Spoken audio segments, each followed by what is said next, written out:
So let's walk through the answers, starting with the very first one. There's your answer. I got it right. Can there be two answers? What would your second answer be? The BR on the other side? Is there a difference between those two structures? No.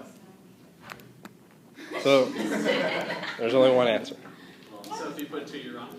I have the right. No, you just drew the same structure twice. Enough to get credit, but wrong. Would that be the same as the next one, right? Better, but still wrong. Now correct. Is putting the BR on, I put four structures. Is that the same structure? I ended up getting 4 too. Yes, they'd be the same structure. Whatever. Hey, better safe than sorry.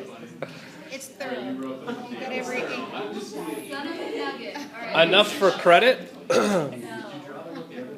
but technically wrong.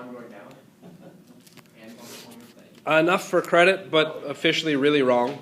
Really wrong. Close enough for credit, but you have to put plus an antimer. Oh, I didn't do that. Plus an antimer. So there are two ways that you can go through and show there's two products. If we take a look at answer number 2, we drew two structures. For answer number 3, we should officially show two structures as well.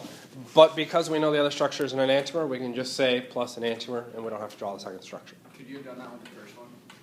What did you mean? Or the second one? Like The second one was fine to do plus an enantiomer. Okay. Thanks, Mike. And then this one got kind of complicated. No, we're cutting you off this side of the. Sorry, I Yeah, worked go with back Jen. over there. Go over there. Enough for credit, No. also equally enough for credit. What about hydrogen?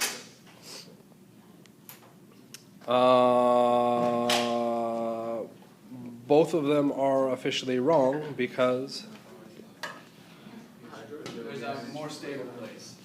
we'd end up forming a carbocation in officially both spots. So we could still put the chlorine out here. Yep.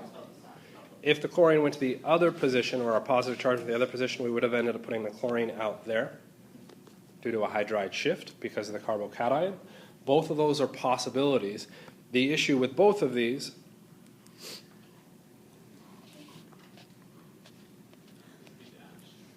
I would also have the dashed option for this one. Could I have written plus an enantiomer? No, Why not? because it's different. What is the relationship between those two structures? There's They're not symmetric. It's chlorine versus methyl. diastereomers.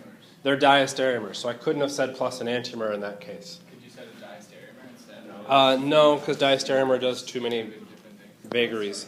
Vagaries? Odd things. I don't know. Various types. Top one, does the top one have a second product? No, Why not? because that's the most stable. There's no stereo center. Okay. So really, officially, you needed 3 products to get that one correct. You need Last one. Well, I got this one. That is the fully correct answer. An accepted answer would have been with the OH. Yeah, I guess that. That is technically wrong. So, where do you guys have questions? Wait, what? Yeah, with the last one. So I'm hearing the last one, what the heck? Take a look at question 1, 2, 3, 4. What do 1, 2, 3, 4 all have in common? They are all strong acids. The alkene can act as a base when in the presence of strong acids. Is water a strong acid? No. To generate that alcohol substitution, the very first step is that we pick up H plus and we would have OH minus chilling out. That is not really a leaving group, but we can kind of look at it as that. Is OH minus stable? No. Is that acid-base first step likely to happen? No, which means no alcohol substitution. Okay? So that's what's going on with that last one. There is that kind of floating box there. Why is that box there? What if I wanted to make the alcohol product? You have to have something up there, which should be a weak acid. I need something to activate the pi bond to get the OH on there. To do so, I can add H2SO4. H2SO4, being the strong acid, will go ahead and protonate, leaving the carbocation. The carbocation can then be neutralized by the weak nucleophile water and later lose that hydrogen to give us the alcohol. Okay? So we need a strong acid to catalyze that. Could I have written HBr? Well, clearly I could have because it's there. Okay? Would that have given me the product? Why not? Bromide's a stronger nucleophile than the water. I would have put the bromide on the structure, not the OH. So the acid I have to add is a non-nucleophilic acid. Sulfuric acid is our classic example. Any questions about any of the other ones shown up there?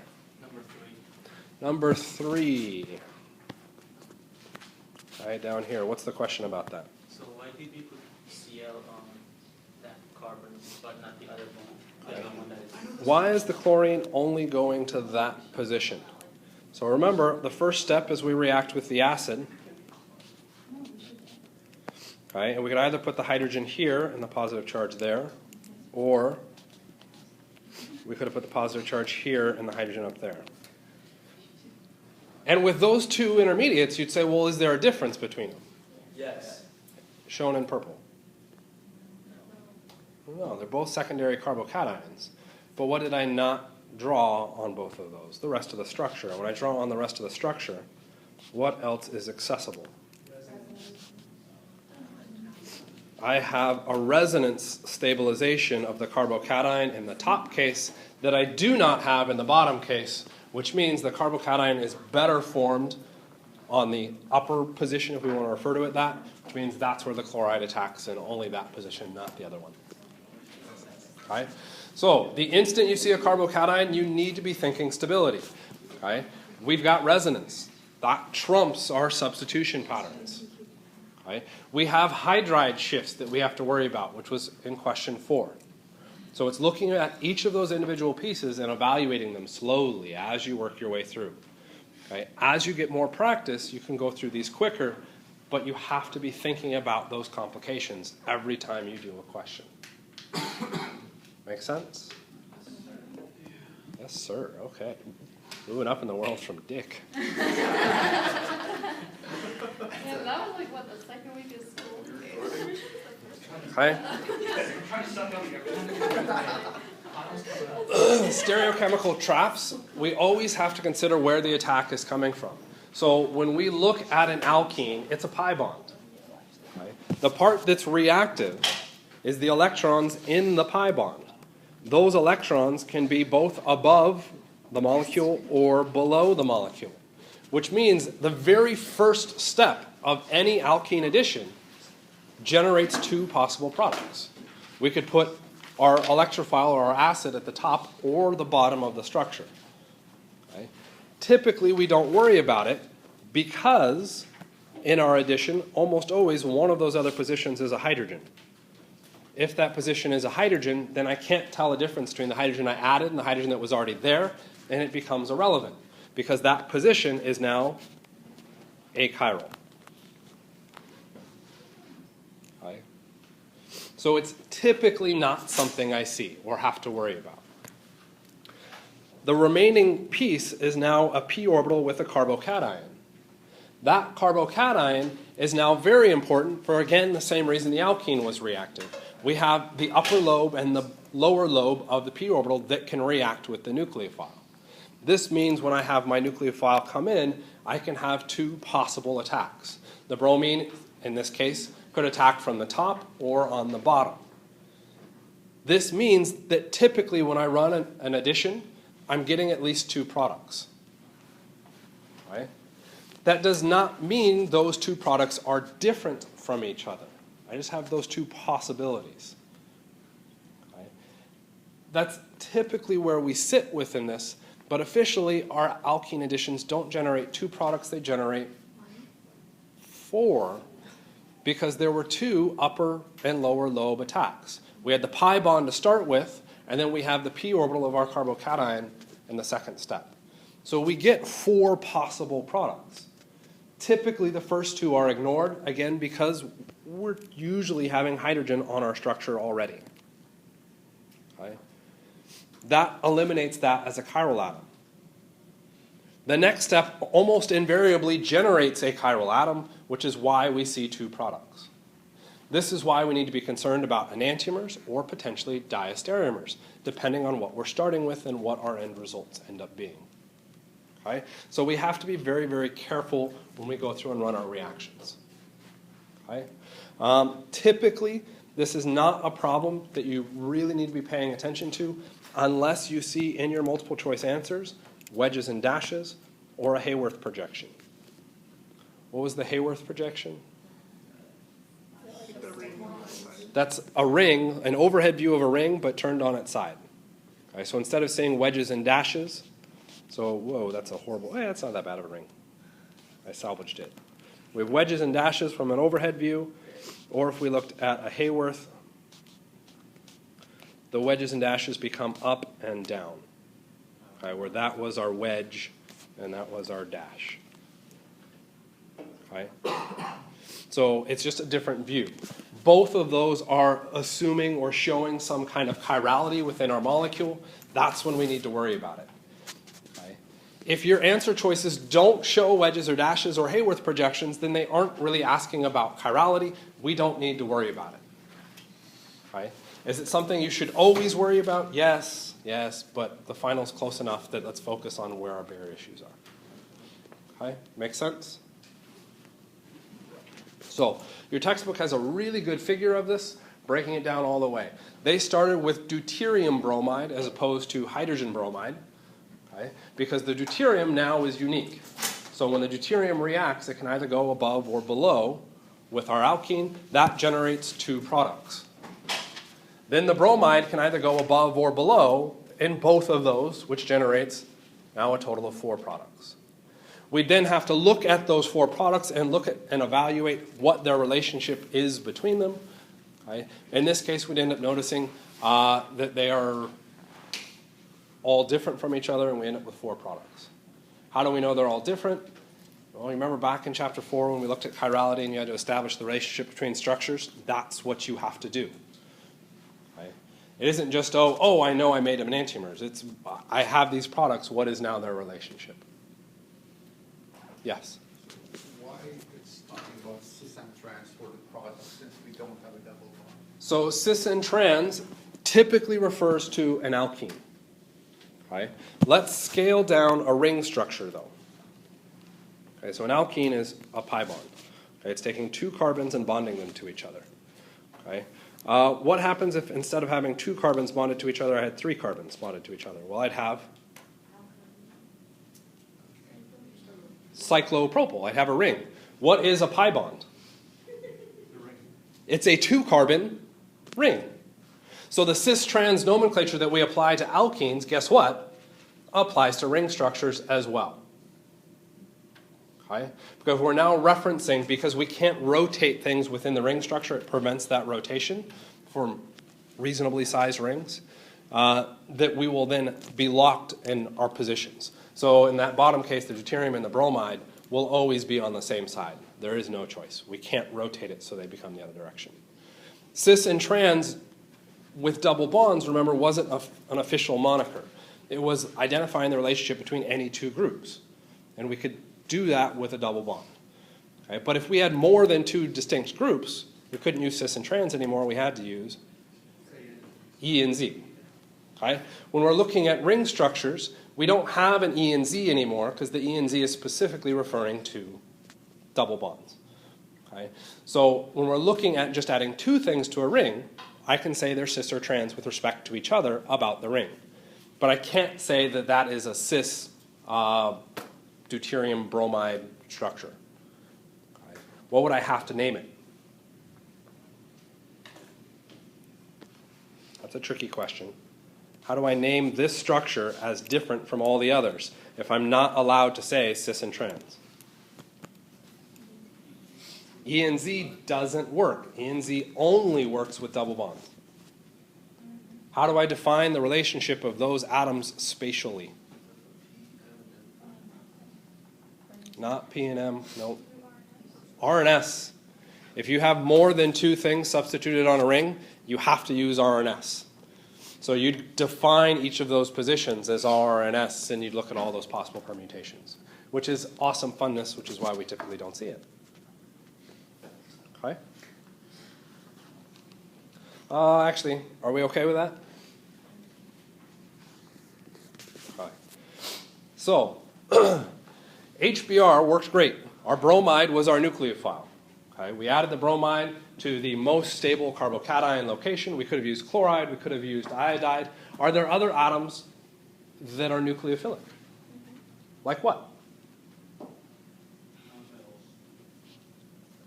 Yes, nonmetals are potentially nucleophilic. What other nonmetals? What would be a characteristic of a nucleophilic atom? What does it need to have? Electrons. Bromide, chloride, bromide, all of those have electrons. What other atoms could we use? Sulfide. Yes. How about oxygen, nitrogen? Okay. Think simple first. Think your first row. Okay. Oxygen and nitrogen both have lone pair electrons. Both of those could potentially act as nucleophiles. Right? So those could be nucleophiles. The issue with both of those is that what happens if we added just the nucleophile on its own? We just added water. When we just add water, what reacts with the pi bond?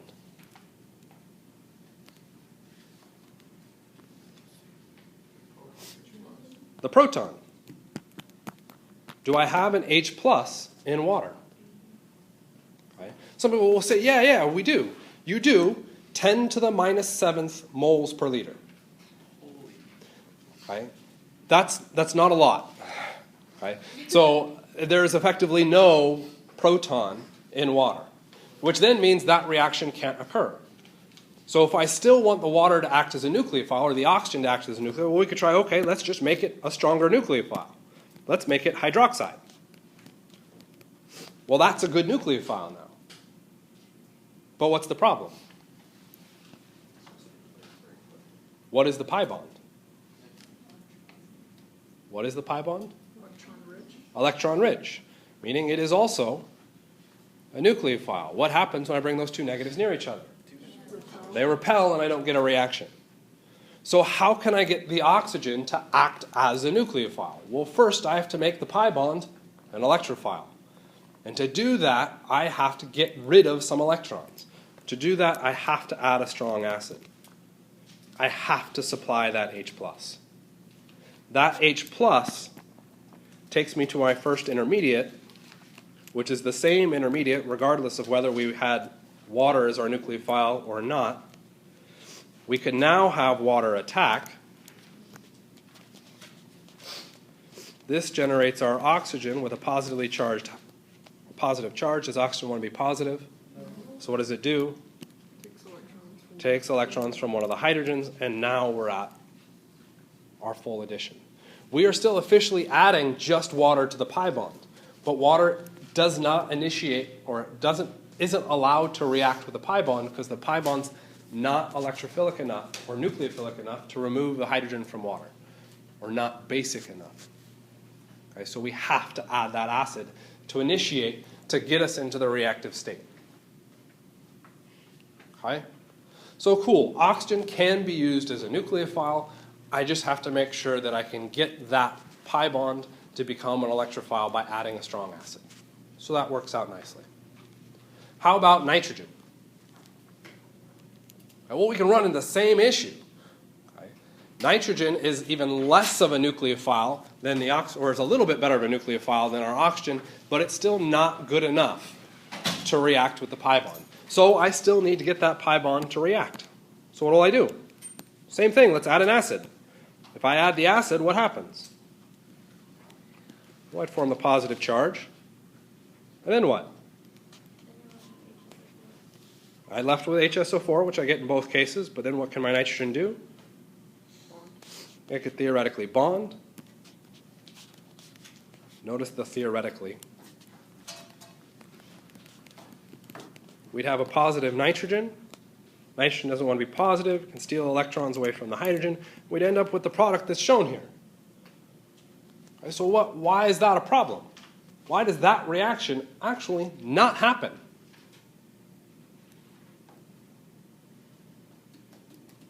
Because NH3 is plus, then you're I'm in an acidic environment. NH3 here is positive. NH3 to start with, that's not positive, that's neutral.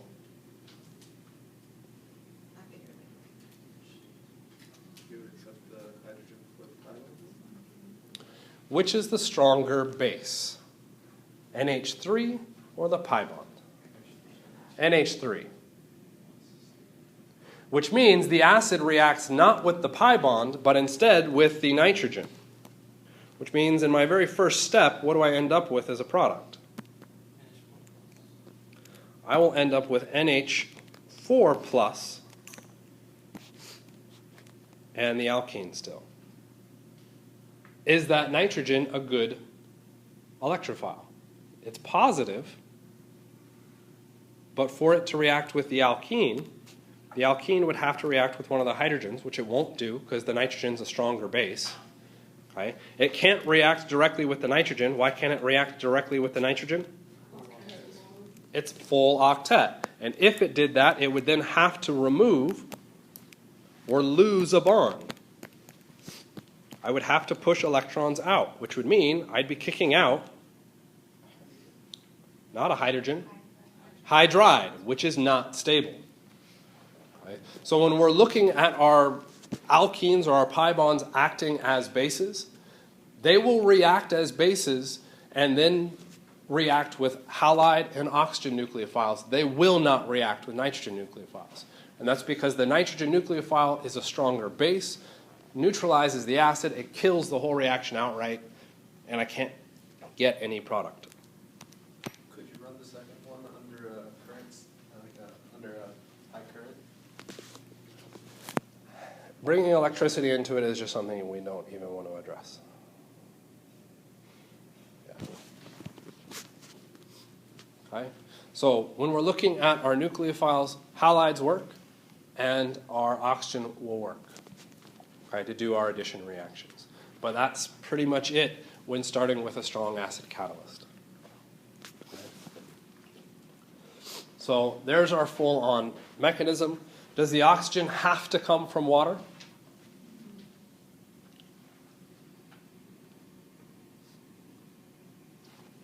Okay. So if we go through and take a look at our structure on where water shows up, we have the oxygen with our two hydrogens here. What are the limitations on that structure, on that oxygen? Yes, it has to share electrons. All right, then what has to happen in the next step? It is positively charged, and it has to lose a hydrogen. Okay? So back to my water, I need the oxygen with a lone pair, and I need a hydrogen. Those are requirements to my structure. What about the purple hydrogen? Does that have to be hydrogen?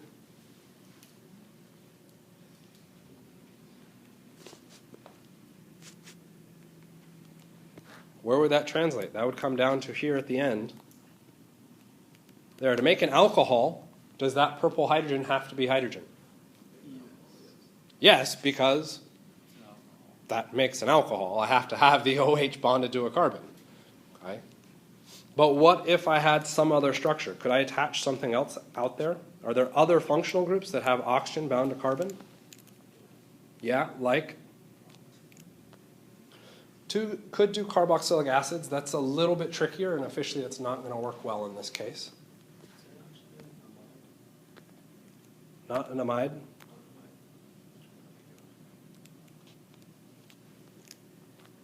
What if that was a carbon? What functional group would we have? We have an ether. If that was a carbon, what was my oxygen source? Was it water?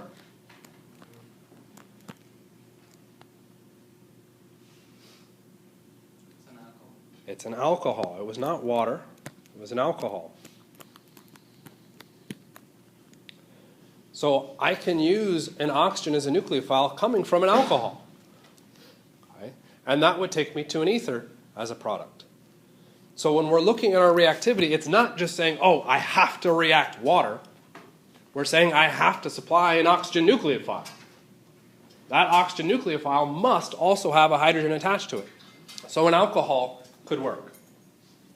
Okay? There was a suggestion that maybe we do a carboxylic acid. Okay? Would a carboxylic acid work? Why not? Don't I still have that oxygen? The lone pair electrons on that oxygen are stabilized via resonance, meaning the oxygen is not nucleophilic. So a carboxylic acid doesn't work as a starting material. Okay. So possible structures. Water works, yes. Alcohols, yes. Acids, no. What else could work? Are there other functional groups? How about an ether?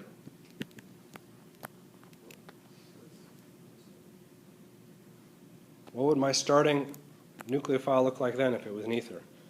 I still have the C, I still have the oxygen, and I'd have another C. Would that work? Why would that not work? You need the hydrogen in the next step. Okay? So what we're trying to do is find patterns and similarities within these things and how we can propagate our reactions forward. It's not just it's this reagent and this reagent only. It's what are these pieces? How do those pieces connect and interact with each other? Okay? It's the how of this process, not the what. Okay? So we've got another one up here that's not hit or hidden up there, the other base. Okay? When we talked about these reactions, we're looking at our alkene acting as a base. Okay, that's our step one. But now I'm saying the other base. Okay, well, I'm still referencing the pi bond. What's our other pi bond? Are there other pi bonds, or can I only have alkenes?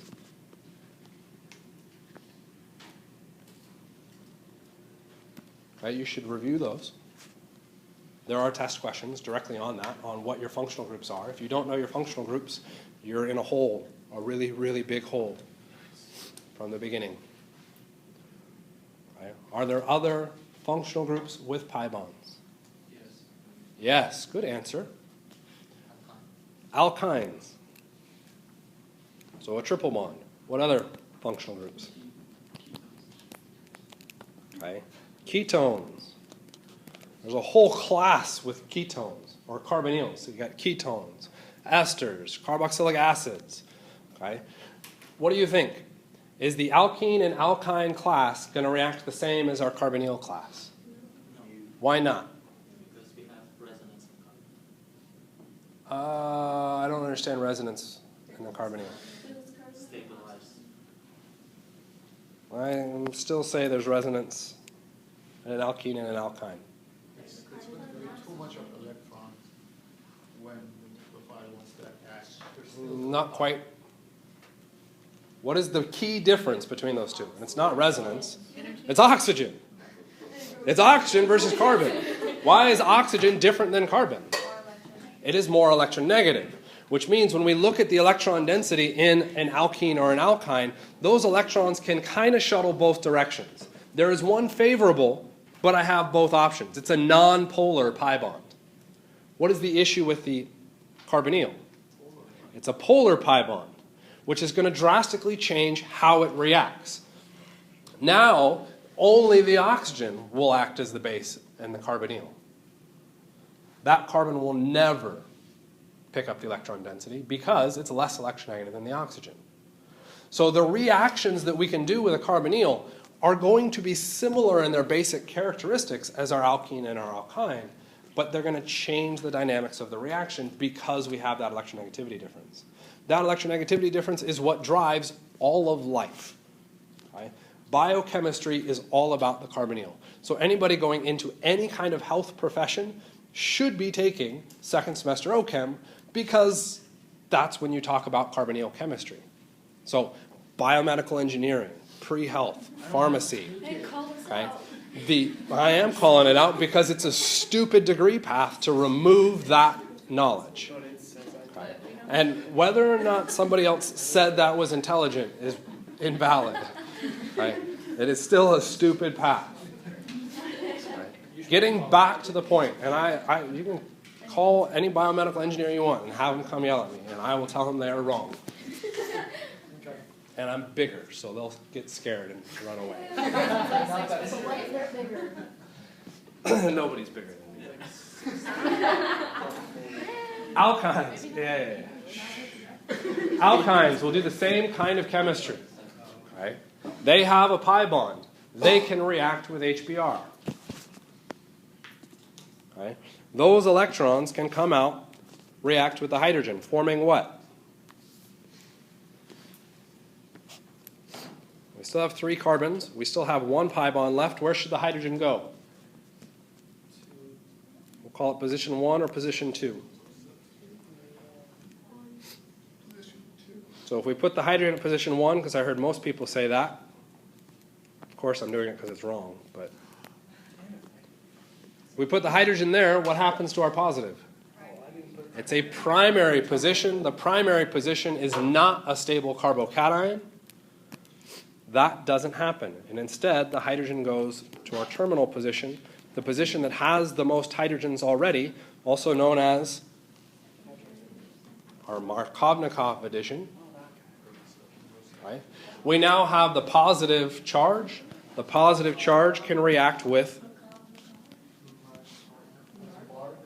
oh my gosh, Markovnikov.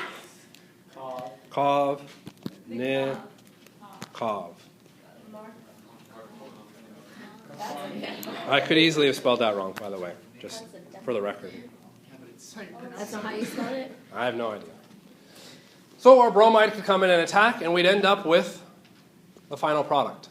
Anybody see any issues with this intermediate?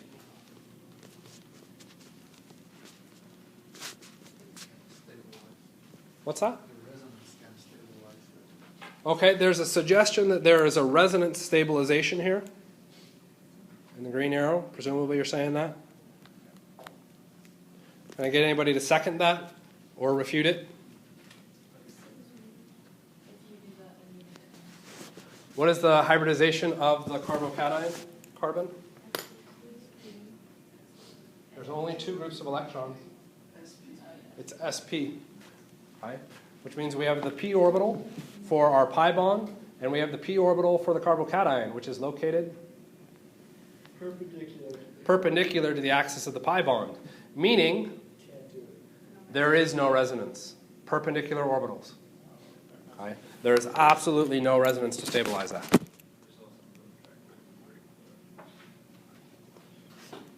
You do also mess with all sorts of chemistry out on that other carbon to do that, but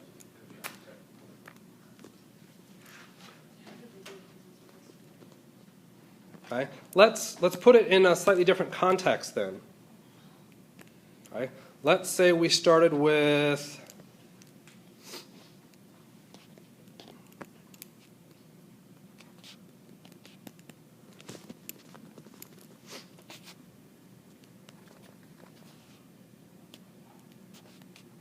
right? What am I suggesting is happening here? Substitution reaction, right? Which type of substitution? Mechanism. SN1, because we see a carbocation. Does this reaction work? No, it fails miserably. This is a vinylic halide because it's attached to the double bond. Those do not react in substitution reactions. Why?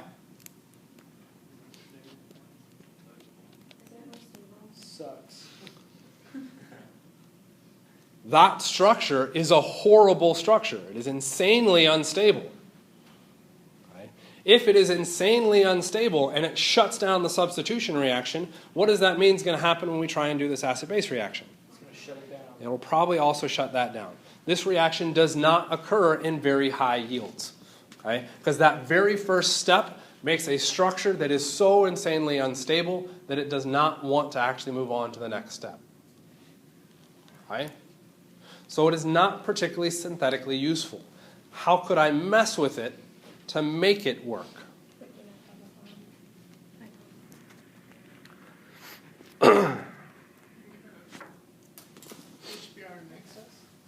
What if I add a ton of HBr?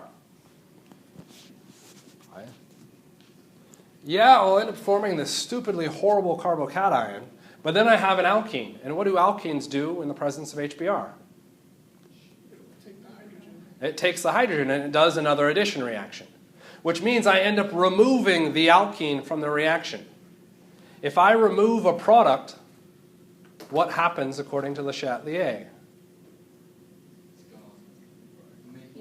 I make more product. So I will shift through this really crappy intermediate to make more of the alkene to replace it because it's being reacted away by HBr. So I can force this to occur if I give it a ton of HBr to force the addition and a little bit of time. Heat can help, in which case, what product do I get?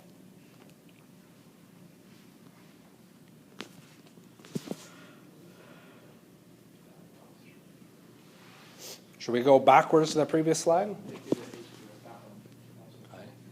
The structure shown on the far right is what happens at first, very small amounts. But remember, tons of HBr. HBr reacts with that structure again, removes it from the solution. So do I end with that structure?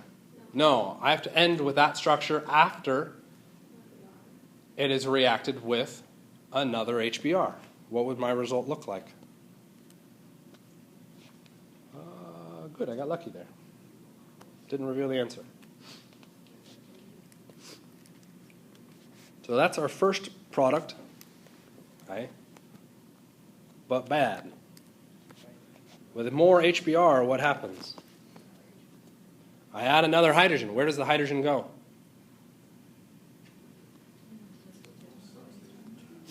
To the position that is more or less substituted. It's a debate. So, debate, we show our products. Went to the more substituted versus it went to the less substituted. Where did the hydrogen go? The less substituted, because more stable carbocation. Okay? You have to be thinking about the intermediates along the way. It's not just, I'm going to guess and throw it on there. Okay? Or, go for it. Guess. Throw it on there. Show the results. Look at your answers. Draw it out. And by drawing it out, you can now say, which of those is the better carbocation? Oh, the bottom one. Which means, where's the next bromide go? To the bottom one, and the result that I get is 2 bromines at the exact same position. Right? This is known as the geminal dihalide, as opposed to the vicinal dihalide. Right? If it means the bromines are on the same carbon. I believe it means twin. Right? Why is this structure a better structure? And I don't accept just secondary as an answer. There's another answer that explains why this reaction works really well. What do you mean? The fact that you have a very, very large electron cloud. And that electron cloud is doing what? Stabilizing the carbocation through resonance. You end up drawing a horrible looking resonance structure. It is valid, and it is technically more valid than the structure shown because it would have satisfied octets. Okay. Some people are already aware of the structure, like Amanda, because she worked on the homework and saw it. Didn't you? Just say yes. Yes. We have a double bond to the bromine, which may look very, very weird, but bromine's beyond the third row. It can expand its octet. It's allowed to do that. Okay? That structure in red is technically the better Lewis structure than the one in purple because we've satisfied octets. Okay? It's also what's contributing to this reaction working fairly well when put in large excess. Kind of makes sense? Okay. Well, if we could do hydrohalide additions by adding H and a halogen to an alkyne, what else should we try and do? How about H and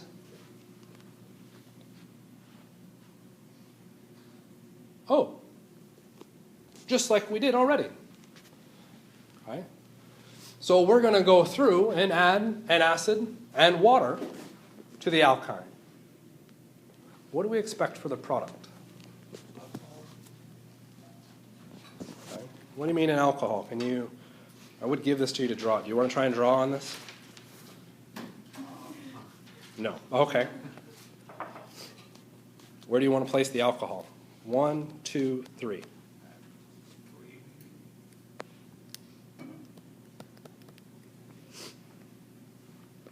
For the alcohol to go there, what happened first? Which then meant what charge is carbon 3 being? That would be a primary carbocation. Should the alcohol go to position 3? No. It should go to position 2. Okay? Position 2 is the one that is building a positive charge. Why? Where is it more stable? Secondary carbocations. What charge is the oxygen supplying? Negative. Where should my negative go? To the positive atom. I should be putting the OH there. Okay. What about the pi bond? Don't I still have that? Okay. So is that what you're suggesting is the final product? Okay. What are you suggesting is the final product for those of you shouting no?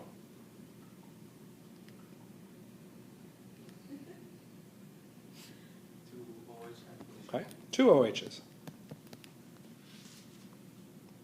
Pretty much the same thing we did with HBr, right? Everybody okay with that? Yeah. Do we expect a decent yield out of this? No. Why not? You get that same vinylic carbocation that we had in the HBr. That's not a very good yielding structure. Okay, so that's going to be a problem. Okay, but what we're saying is we've added alcohols, 2 alcohols to our pi bonds, and we've done our full addition. Okay? What kind of product do we actually get? Ah, go away, don't look at that.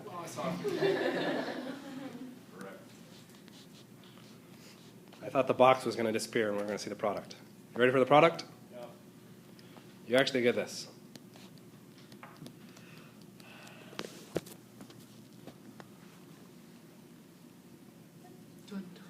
Also get hydrogen as a diatomic. What happened?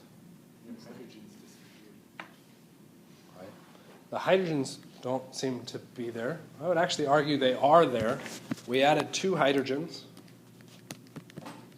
out here from our acid.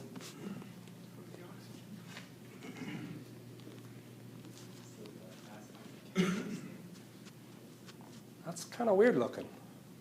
Okay, let's slow it down a little bit, and if we go through, the first addition should result in what structure? We should have the pi bond and the OH, right? What functional group is that?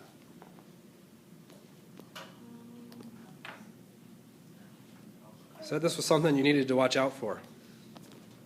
So we're going to come back and talk about it. Came out of chapter 7. That's an alkene, and that's an alcohol. Guess what we have? We have the enol. What did the enol do? Those of you in Monday know the word for this because you took the practice exam. It tautomerizes to form the ketone. Okay. Alkynes do weird chemistry because once we've done that first addition, we form that alcohol with the alkene. We're doing the exact same thing as we did with the hydrohalogenation. Right? We added hydrogen and we added our oxygen. But the issue is we form an intermediate structure, a combination of two functional groups. In the instant we have a combination of two functional groups, weird stuff can happen. That weird stuff is that structure will rearrange itself to form the ketone. This is known as the keto-enol tautomerization. Again, going back to ripping on the biomedical engineering and any pre-health professions that don't have to take second semester OChem. Right? That relationship is why biochemistry works. Right? I don't mean like one specific reaction. I mean like every single reaction in glycolysis, every single reaction in the Krebs cycle, they work because of this. You don't have this relationship, all of our metabolism processes fail. Right? Hugely important. Right? So what we're looking at is the relationship between the ketone and the enol. It turns out that when we react the alkyne with acid and water, we don't do just the standard addition. We add one alcohol to it. That generates an unstable enol. The enol quickly transfers its structure over to the ketone. Now that I have a polar pi bond, can I add more hydrogen and oxygen? No, it's under a different mechanism now, and I won't do that second addition because I'm in a separate category. Okay? Kind of a neat little reaction. Believe it or not, it does not work well even with sulfuric acid and water. We typically have to add something to catalyze it. That addition of something is Hg, mercury. One of the reasons why mercury is particularly toxic, it can catalyze a lot of goofy reactions. Okay? We'll see mercury again as a common reagent. It works as both a nucleophile and an electrophile. So if you're seeing mercury sulfate, acid, water, you're going to a ketone. Okay? It's recognizing the patterns and the reagents associated with them. Questions on that? Would it work with palladium? What's that? Would it work with palladium? No.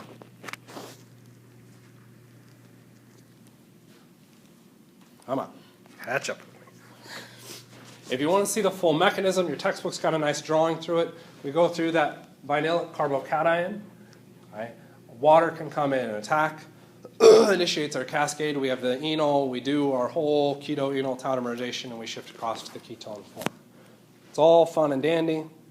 Yippee. You got questions specifically about it? Okay. What if we have more than one pi bond? Resonance. Is there resonance in the structure on the left? No resonance in the structure on the left. Okay? You need to go through and look at your structures. Okay? For those of you that are weak with resonance, resonance is what describes 80 to 90% of what we do. You need to be able to look at a structure and immediately say, that has resonance. Right? Or that does not. How do we identify resonance? What do we need to see? Electrons. Where are their electrons? Pi bonds. We're allowed to move pi bonds in resonance. So if you see pi bonds, you should immediately be thinking, yes, resonance is a possibility. That does not mean it is an answer. What else should we be looking for? Lone pair electrons. Right? The octet, or missing octets, can help us out because we can shuttle electrons towards locations that are missing octets. Right? The next question is, how do we then move those electrons? We have to move them to some place that can accept them. If we look at both of these structures, we don't have atoms with lone pairs, so we're only concerned about moving pi bonds. To move a pi bond, when I'm thinking resonance, I need to be thinking bond to bond. So I have to be thinking, can I do that? Okay. I can't do that because the implied hydrogens means that I exceed the octet. And that invalidates that arrow pushing. If we move over to the other structure, can I do that move? Well, I'd exceed the octet. But what am I allowed to do if I exceed the octet? I can break polar bonds, like the other pi bond. Okay? and now I have resonance. Okay? So the structure on the right has resonance, the structure on the left does not. Okay? In all of these cases, we're concerned about these reacting with H+, so I want to know what happens. Where should I place the H+? Okay? Well, the structure on the right, is there a difference between the pi bonds? No, symmetric. Okay? So with the structure on the right, it doesn't matter which pi bond I evaluate. I just have to put a hydrogen on one of those pi bonds, and it would be the same as if it went to the other one. Okay? So which carbon should I be looking at? 1 or 2 for placing the hydrogen? 2, 1. Ah, I love it when we hear multiple answers. Yeah, 2 becomes negative. Put the hydrogen at position 1, what do we get?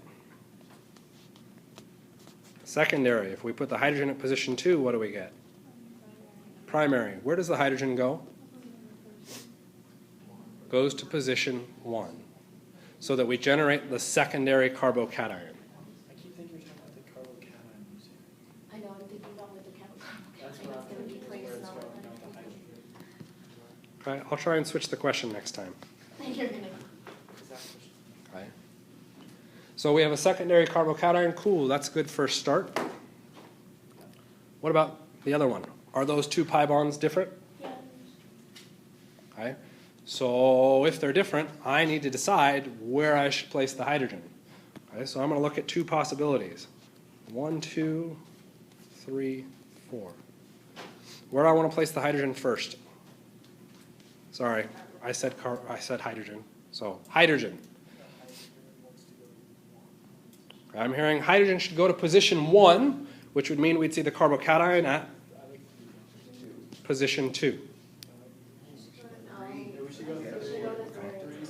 Or the hydrogen goes to position 3, making the carbocation show up at position 4.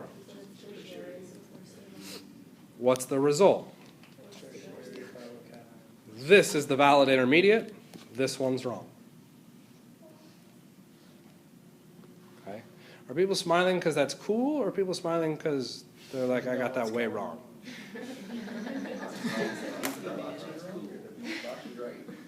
The box is right. That's why I put lines through the other ones. I'm just checking. Okay. So how many products would we expect if I then followed this up with bromide?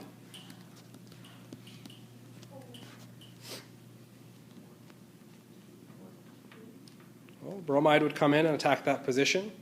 It can attack either above or below, which means 2 products. Are those products different?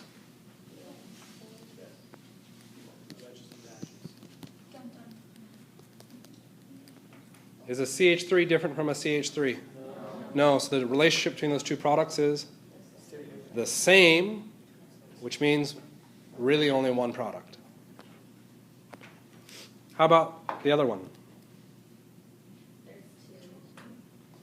Okay, I'm hearing 2. Okay, why are you saying 2? This is a stereo center, right? As soon as you form a carbocation, what should you be thinking? Not chirality.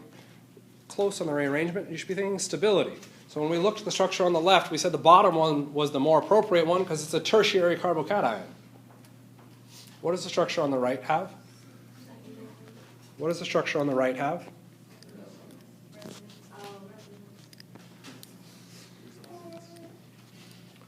With the issue of resonance, now what becomes an issue? I have 2 carbocations, and we could go through and say, well, one's going to be favored over the other because it's a primary versus a secondary. So the secondary might be more stable, the primary is a little bit less stable, but they both have resonance, which means both of them are stable. Which product do we expect to see? It depends on the reaction conditions. Right? And to figure out those reaction conditions, we should really be looking at an energy diagram. Yay! So we've got our reaction drawn up here. We've got the first intermediate with the positive charge on our secondary carbocation. Resonance puts it on the primary position. The bromide can come in and react, generating two products. What I want you to do is build an energy diagram. Conveniently enough, I have the answer to both of these. Man, a lot more of that answers. But since nobody understands what those words mean, it's not going to matter. Draw an energy diagram to explain this reaction. You need to be looking at all of these pieces. Notice these are going to be two energy diagrams overlaid on top of each other. Right? Do you want to work through one together? Yes. We have our reactant. We have our intermediate. We'll call the first one intermediate 2. We'll call that one intermediate 1 in reference to secondary and primary. Final one we'll call it product and product. We're going to call the bottom one product T, and the top one product K. Yes. Nope, T and K are relevant. Okay, let's take a look at probably the harder part, or some of the easiest part of this. Let's start at the beginning. What's the beginning of our reaction? The reactant. How many things should I see at the reactant spot? One. Okay. There's only one because there's one reactant for both product formations. Let's jump to probably the hardest part now, evaluating the difference on our products. Okay. Let's just start with one of them. Let's start with PT. We'll get back to the K and T in a second. Okay. Should I expect the product to be lower in energy or higher in energy than the reactant? Why is it lower? There's no charge, guys. Less what? Less pi bonds. Pi bonds are the more reactive species. We've lost a pi bond, so our energy should go down. Right? Our product should be lower in energy than our reactant. So let's draw on PT. All right, nice and low. Now the hard question, where is PK?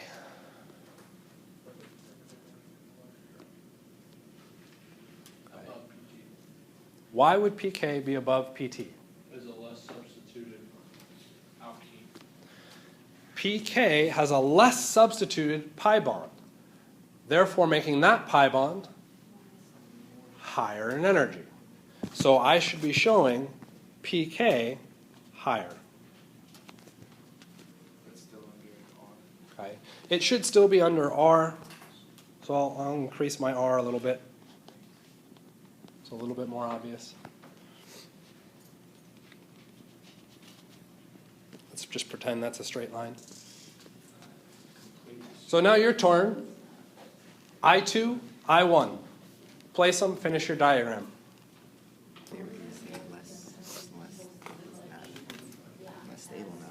So is I2 more or less stable than the reactant?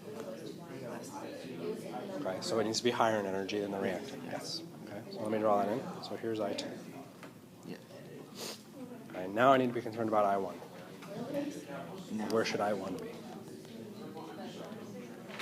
be? So it's the same thing as I2. It's more unstable than the reactant.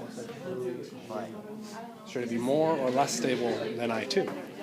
From I2, you get stable. All I'm comparing is I2 to I1. Go back. I don't care about back and forth. I2, I1. So resonance doesn't count for that? Resonance is in both I2 and I1, so that doesn't explain why they're different in energy. I2 is more stable, so Why is I2 more stable? because it's secondary versus primary. Secondary versus primary, yes. Am I on the right track with this? So if we go through and take a look, we've got our products coming out of this. It's now a question of where our intermediate energies go. Okay? Should the intermediates be higher or lower in energy than the reactant? Higher because charge. Charge is going to be a large contributor to those being higher in energy. Yes, we've lost the pi bond, but we still have charge. Okay? So those will likely be higher in energy than our reactant. Okay? Now the question becomes, which should be lower, I2 or I1? I heard a lot of arguments about resonance. Resonance does make them more stable, but they both have that same resonance. So that doesn't allow me to differentiate between I2 and I1. What allows me to differentiate? It's the location of the carbocation. In I2, it's a secondary carbocation as opposed to a primary, which means I2 should be lower in energy. Yes. If we now go through and connect these out, okay, our reactant goes to I2, our reactant goes to I1. Which one happens faster? The blue ones. I2 because lower activation barrier. Okay. I2 connects to which product? PK or PT? We go back up to our drawing. This is why we've labeled them.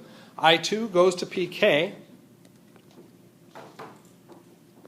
and I1 goes to PT. Which product is my favorite product? PT, because it's lower in energy. But which intermediate formed first? I2. So the fastest reaction will produce PK. The slowest reaction produces the most stable product, PT. So what I've got are two possible products. We saw this before when we looked at the elimination reaction. But in the elimination reaction, the difference between the energies of our products was negligible because they were all sigma bonds. Here, we have a significant difference because of the pi bonds. Those pi bonds are significantly changing the difference in energy between those two structures, which means I now see a clear differentiation here. And I've got a thermodynamic product because when I look at thermodynamics, do I care about speed? Dynamic? Is that right? Okay. All I care about is the difference between reactant and product. The lowest energy product, that's my thermodynamic product. Okay. pK will then be the kinetic product because it's going to form faster than the thermodynamic. Well, if I want only the thermodynamic product, how can I change the conditions to make sure that's the product I get? Time is something that we could do to this. Right, but we're impatient people. We want to speed the process up. Do what? Add heat. What happens when I add heat? I provide enough energy that I can clear all activation barriers. Which product do I form first? I'll form the kinetic product first, even with a lot of heat. But what happens if I add a lot of heat? I can reverse that reaction. The kinetic product will always form first, but given heat and time, the kinetic product will eventually reverse to form our reactant. The reactant has the opportunity to then make the thermodynamic product. Because the thermodynamic product is so much lower in energy, it's effectively not reversible. The kinetic product ends up being, to a certain extent, reversible. So I can play around with my reagent or my temperature and time conditions to reverse the process or not. What else is going to contribute to reversibility? The distance between the reactant and the product in those energies. If those energies are effectively the same, everything's reversible. If there's a large difference, okay, the product is really, really low in energy, that makes that reaction irreversible. So I can change the reagents in that process. For those of you going, wow, that's kind of crazy and nuts, I hope I don't have to get tested on that. This semester, you don't get tested on it that much. Okay? But second semester, it plays a huge role in predicting how reactions work and how they come together. And it's looking at this reversibility aspect. And you'll hear people say, oh, well, it's a reversible reaction. Oh, what the hell does that mean?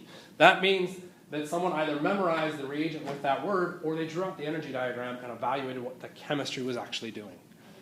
Okay?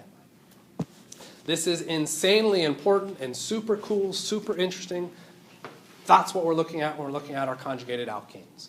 How does resonance play a role in generating different products? And with that, I'm just going to mention this. The textbook talks about isoprene addition. Not a big deal. All that's happening with the isoprene addition is they're saying that structure right there is the isoprene unit. Typically, it has alternating double bonds. That isoprene unit is what is responsible for virtually every hormone in your body. It is built from that molecule. That's pretty much it. That's all I really want to mention on that. Okay? And with that, we'll pick up chapter 12 on Monday.